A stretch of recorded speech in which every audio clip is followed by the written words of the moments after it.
ফুলটুল যদি তাহলে গাছ যা ফুল ওই লাগর পাই না গাছ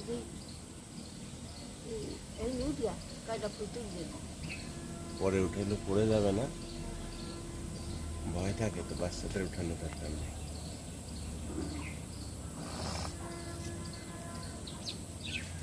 ওই যে ওই যে ওই আচ্ছা আরে আর এইটা না লতা টানলে ছিঁড়ে যাবে আর এবার এই ছাড়নো বাড়ি তোলা যাবে এটা বাঁধিস না পাঠতে পারলে ছাড় ছাড় কাঁচা কাঁচা বাংতে গেছিস কেন তুই? পাতা শুকনো পাতা শুকনো মানেই তো ওই